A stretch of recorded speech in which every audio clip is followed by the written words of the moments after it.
Mi nombre es Federico Tabor, estudiante de Ingeniería Física, y esta es la primera presentación del curso de óptica del semestre 1 del 2021. A continuación, hablaremos del camino matemático que lleva a las ecuaciones de Maxwell. Para ello empezaremos con Faraday. Faraday fue el primero en hablar de las variaciones temporales del campo magnético y del campo eléctrico. En esta fórmula podemos apreciar el flujo magnético, el cual es la variación del campo magnético. En la siguiente figura se demuestra cómo en un circuito C y sobre una superficie S con vector unitario n se define un dl por el cual atraviesa el campo magnético. Definimos la fuerza electromotriz. Luego tenemos en esta fórmula la cual vislumbra las apreciaciones de Faraday. Tenemos en cuenta que el flujo magnético se da en un circuito C gracias a las variaciones temporales del campo magnético. Luego definimos un vector del campo magnético el cual depende de R y de T, por lo cual podemos meter un diferencial. Luego, teniendo en cuenta la regla de la cadena, además de la identidad vectorial en la cual f sería v y g sería el vector velocidad, y las apreciaciones de que no existen monopolos magnéticos y las otras dos, llegamos a la siguiente fórmula. Por tanto, la variación temporal del campo magnético nos queda con la siguiente fórmula. Teniendo en cuenta el teorema de Stokes, llegamos a la siguiente conclusión. Y luego, agrupando términos y definiendo el vector E',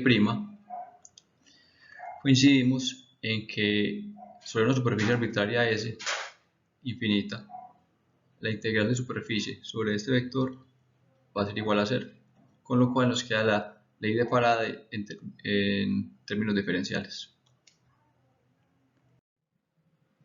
Ahora hablaremos de la corriente de desplazamiento de Maxwell. Teniendo en cuenta las leyes anteriores, ley de Coulomb, ley de Ampère, ley de Faraday y la ausencia de monopolos magnéticos, aparecemos la ley de la conservación de la carga y integramos una superficie arbitraria en la cual cerramos una carga Q. Cuando Maxwell observó la ley de Ampère, se dio cuenta de que había un problema con la ley de continuidad, ya que al aplicar la divergencia a ambos lados, la ley de Ampère era nula, lo cual es un caso puntual de la ley de Ampère simplemente. Usando la ley de Coulomb y la ley de Faraday, Maxwell llegó a la siguiente expresión, con la cual pudo definir la ley de Ampère-Maxwell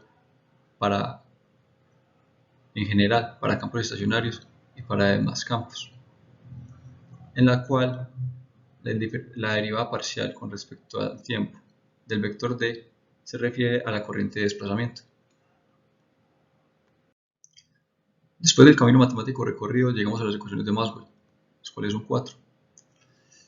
Dichas ecuaciones explican por qué la luz es una onda electromagnética y la existencia también de las ondas electromagnéticas. Cabe resaltar que dichas ecuaciones solo tuvieron un desarrollo teórico y que al cabo de los años, de manera experimental, se comprobaron.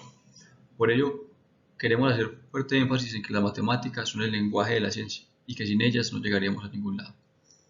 Es importante resaltar también que las ecuaciones de la electrodinámica de Maxwell abrieron un paso a la relatividad especial, a la teoría de la relatividad especial, con lo cual la física se dividió en dos, la física clásica y la física moderna. Posterior al desarrollo de las ecuaciones de Maxwell, tenemos que hablar sobre la conservación de la energía y las ondas electromagnéticas. Para ello hablaremos del teorema de Poynting.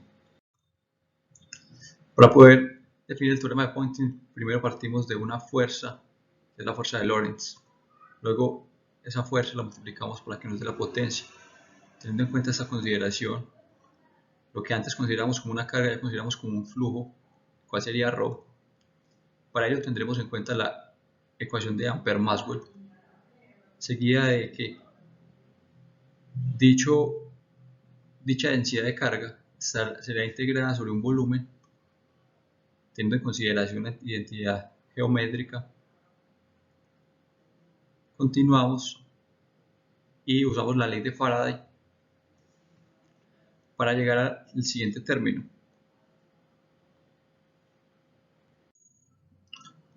Aplicando el teorema de la divergencia sobre el término anterior, nos queda el teorema de Poynting, el cual no es más que la conservación de la energía para las ondas electromagnéticas. Luego, analizando el primer término, sabemos que sobre una superficie infinita S, el producto cruz entre el campo eléctrico y el campo magnético es nulo, por lo cual la integral de superficie sobre dicho producto también será nulo, con lo cual nos queda definida en la segunda ecuación el teorema de Poynting. A continuación vamos a hablar de la ley de Malus. Para hablar de la ley de Malus tenemos que primero hablar de la polarización. Y anterior a eso, ya conocemos que la luz es una onda electromagnética, por ende viaja en diferentes direcciones. Cuando la luz incide en un polarizador, la luz adquiere ciertas características o cierta preferencia por una dirección. Luego del descubrimiento de la polarización, surge la pregunta: ¿cuál es la intensidad de la luz polarizada? Para ello disponemos de un analizador en el cual podemos ver la caracterización de la intensidad de la luz polarizada.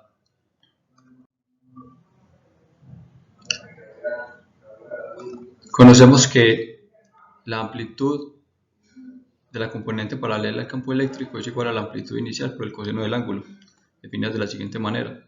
Además, conocemos que la intensidad es proporcional a la amplitud del campo eléctrico al cuadrado.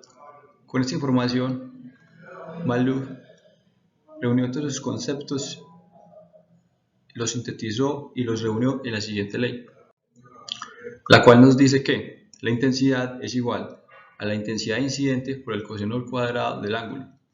¿Cuál es la información de dicho ángulo? El ángulo θ es el ángulo entre los ejes de transmisión del polarizador y el analizador. Por ende, tenemos que la intensidad es dependiente netamente del ángulo θ. En el siguiente esquema podemos ver cómo cuando tenemos una posición del ángulo θ ortogonal al eje de transmisión entre el polarizador y el analizador, la intensidad de la luz recibida por el plano de salida es igual a 0, lo cual nos muestra pues la dependencia de la intensidad con respecto a dicho ángulo.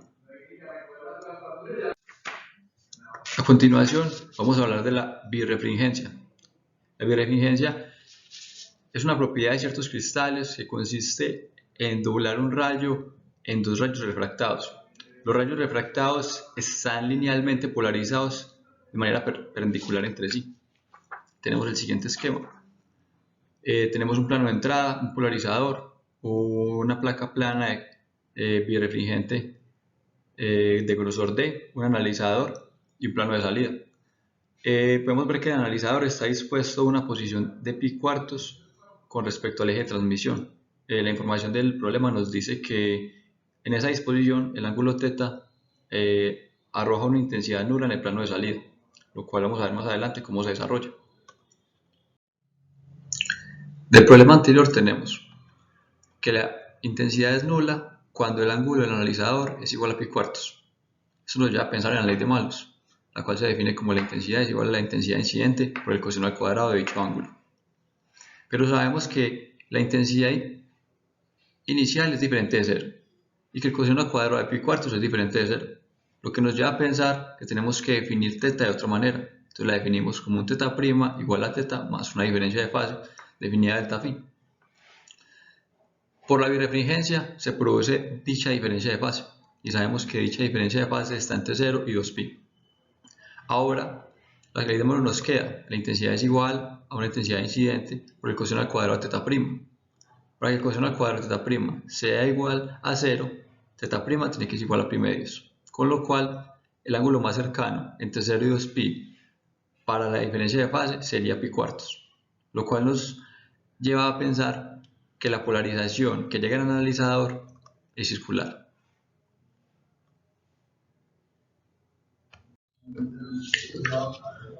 En el siguiente ítem, ya conociendo la ley de Malus para nuestro θ', sabemos que la diferencia de fase es igual a pi cuartos y también sabemos que la intensidad máxima es igual a la intensidad incidente, por lo cual el segundo término tiene que hacerse 1 para que eso se cumpla. En correspondencia sabemos que el ángulo más cercano para que el coseno al cuadrado θ' sea igual a 1, sería un θ' igual a 2π. Por lo tanto, θ, que sería el ángulo del analizador con respecto al eje de transmisión del polarizador y el analizador, sería igual a 7π². En el literal B tenemos la siguiente información. Sabemos que para cristales o placas birrefringentes, la diferencia de fase es igual a la constante K por la diferencia de índices de refracción por el grosor D. Además nos dan la información del grosor y la longitud de onda. Ponemos la longitud de onda y el grosor en las mismas unidades. Encontramos el valor K, que sería 2π lambda. Luego también sabemos que la diferencia de fase es igual a π². Y por último, despejamos la diferencia de índice de refracción, que es lo que nos piden en este problema. Con lo cual llegamos a que la diferencia de índice de refracción es igual a 3,125 por 10 a menos 5.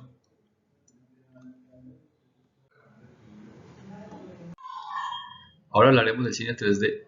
Específicamente compararemos las gafas polarizadas versus las anaglíficas. Las gafas anaglíficas son las que tienen un lente de un color y otro de otro, normalmente azul y rojo.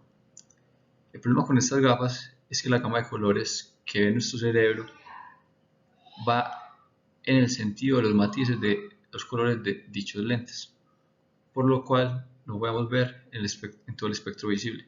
También tienen un problema, y es que al ver en dicha gama de colores causa fatiga visual. Luego tenemos las gafas polarizadas, las cuales funcionan obviamente por el principio de polarización. Específicamente, un lente polariza la luz vertical y el otro polariza la luz horizontal, o viceversa, lo cual hace que nuestro cerebro entienda una imagen en tercera dimensión. Y también la mayor ventaja es que con las gafas polarizadas tenemos todo el espectro visible, toda la gama de colores. Pero tenemos un problema, y es que al ser luz polarizada tenemos que hacer uso de la ley de Malus. Entonces entendemos que dependiendo de la posición de las gafas con respecto a nuestros ojos, que serían el analizador, o con respecto a la pantalla, entonces la intensidad va a ser mayor o menor, o incluso nula. Entonces ese es el problema que tienen las gafas polarizadas.